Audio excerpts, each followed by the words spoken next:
사실 우리가 얼굴은 또 자주 바르기도 하기 때문에 꾸덕꾸덕하고 기름진 애들을 잘 안 발라요. 근데 바디는 이렇게 막 자주 바르진 않거든요. 그래서 하루에 한두 번 바르기 때문에 좀 더 오래 가고 기름진 애들을 많이 바르죠. 그래서 그런 걸 얼굴에 발랐을 때는 얼굴에서 여드름이 생길 수가 있습니다. 안녕하세요. 휴양지나 호텔에서 만날 수 있는 호텔 서비스로 나오는 바디로션, 혹시 우리에게 독이 되지 않을지 피오막에서 알려드리도록 하겠습니다. 제가 얼마 전에 일본을 갔는데 사우나를 신나게 하고 나왔는데 헤어 워터가 있더라고요. 얼굴에 바르는 게 없어요. 그래서 고민을 잠깐 하다가 어떻게 해야 되냐 이거 한번 의논해보고 싶어서 가지고 왔습니다. 사우나뿐만이 아니라 일반 호텔에서도 어메니티에 보면 고체 비누, 바디로션, 샴푸, 린스, 바디워시 이렇게 5종류가 주로 제공이 되고 정작 얼굴에 바르는 건 없는 경우들이 많아요. 이제 그럴 때 우리가 바디로션을 얼굴에 바르는 게 오히려 도움이 되는 건지 한번 요약해 드려 보도록 하겠습니다. 급한 상태에서는 하루 이틀 정도는 쓰는 거는 문제 없을 것 같아요. 권 원장님, 제가 알기로는 바디로션 그리고 핸드크림까지 얼굴에 발랐을 때 부담이 되는 요소들이 몇 가지가 있다고 들었는데 가장 크게는 어떤 게 있을까요? 가장 크게는 이제 얼굴은 유분감이 좀 다 있잖아요. 여드름이 잘 생기는 부위고 몸은 그렇지 않습니다. 사실 우리가 얼굴은 또 자주 바르기도 하기 때문에 꾸덕꾸덕하고 기름진 애들을 잘 안 발라요. 근데 바디는 이렇게 막 자주 바르진 않거든요. 그래서 하루에 한두 번 바르기 때문에 좀 더 오래 가고 기름진 애들을 많이 바르죠. 그래서 그런 걸 얼굴에 발랐을 때는 얼굴에서 여드름이 생길 수가 있습니다. 그 유분 성분이 모공을 막아서 뾰루지를 만들 수 있다. 그게 이제 리스크가 있다는 맞습니다. 거고. 네. 근데 제가 듣기로는 또 핸드크림을 얼굴에 바르는 게 피부에 오히려 자외선 예민도를 높일 수 있다는 얘기를 제가 들었었어요. 홍경 원장님, 그런 것들은 어떤 건가요? 왜냐면 저는 사실 차에 핸드크림만 들고 다녀서 얼굴 뻣뻣할 때는 그냥 핸드크림 얼굴에 바르기도 하거든요. 오히려 독이 될 수 있다. 또 어떤 부분이 또 있을까요? 핸드크림도 뭐 바디로션처럼 마찬가지로 이제 꾸덕한 제형이 있지만은 우리 얼굴에 사용하는 로션하고는 별개로 이제 향료가 많이 들어가 있거든요. 그래서 시트러스 계열의 오일 같은 것도 들어가 있는 경우도 있고 기타 향료가 들어가 있는 경우도 있는데, 특히 이런 시트러스 계열 오일은 피부에 발린 상태로 햇빛을 많이 보게 되면 광독성 반응 같은 게 생길 수 있어서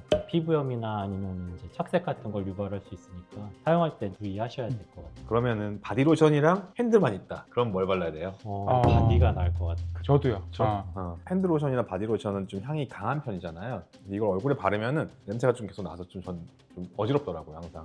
맞아요. 그런 불편감도 있고, 향이 불편감을 만들지만 착색까지도 만들 수 있다. 동남아 다녀오신 분들 중에 손에 착색 되시는 분들 되게 그 라임? 많잖아요. 라임. 예, 그것도 결국 똑같은 개념인 것 같아요. 라임 액이 손에 닿으면서 갑자기 자외선 노출과 얽히면서 반점처럼 생겨서 오시는 분들, 얼굴에 그런 현상을 막기 위해서는 이제 바디로션이나 핸드크림을 얼굴에 바르는 건 좀 피할 필요가 있겠다. 그런 생각이 좀 듭니다. 하지만 얼굴이 막 바삭바삭 갈라질 것 같으면은 급하게 좀 빨리 바르고 이제 올라가서 방에서 씻고 자기 가져온 페이셜을 바르는 게 좋을 것 같아요. 그죠? 그러니까 한 번 정도는 괜찮아. 급할 때는 하는데, 급할 때 한 번 하는 건 괜찮은데 여행 기간 내내 그걸로 거기에 의지하는 건 피해야 한다. 저는 그렇게 생각을 합니다.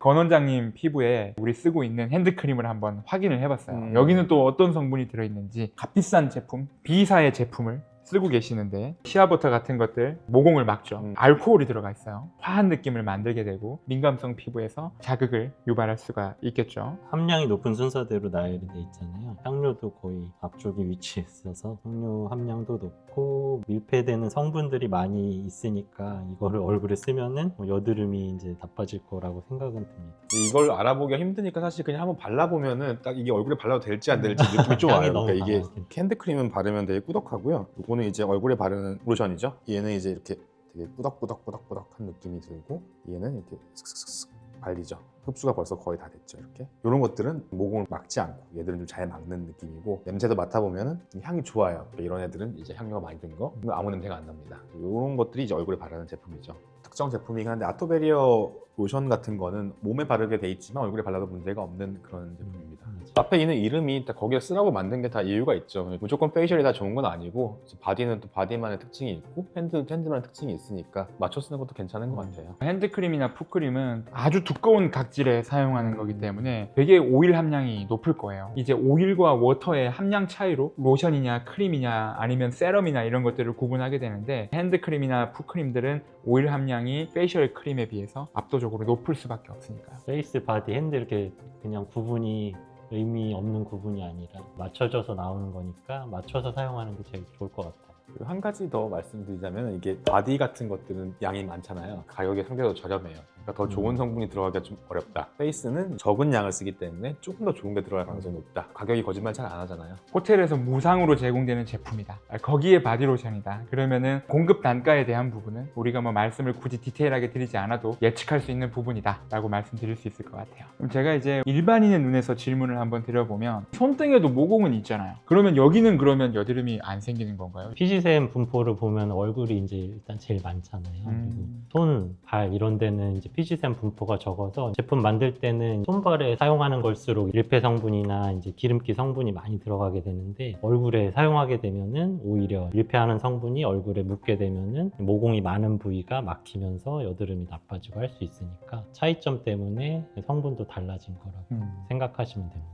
올인원 로션은 어떨까요? 얼굴 다 얼굴 다. 그러니까 페이스 그럼 앤 바디 얼굴과 로션, 맞아요. 바디 사이에, 사이에. 그 사이에. 올인원 로션이라고 하면 얼굴에 바를 수 있다는 걸 예측하고 만드는 거잖아요. 인그라디언트가 어느 정도는 오일 함량을 조절을 한 거죠. 그러니까 어느 정도는 얼굴에도 접할 수 있고, 그리고 얼굴에 바르면 안 되는 성분들은 좀 빠져 있고, 그런 것들을 기대해 볼 수 있기 때문에 올인원이 얼굴에 사용하는 크림만큼 안정적이진 않지만 바디로션이나 풋크림이나 이런 것들을 도포하는 것보다는 훨씬 낫다. 이렇게 우리가 요약해 볼 수 있을 것 같습니다.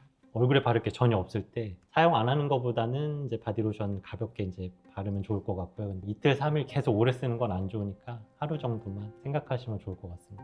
오늘 영상이 도움이 되셨다면 피부는 오늘도 맑음, 좋아요, 구독, 알림 설정 부탁드립니다. 감사합니다.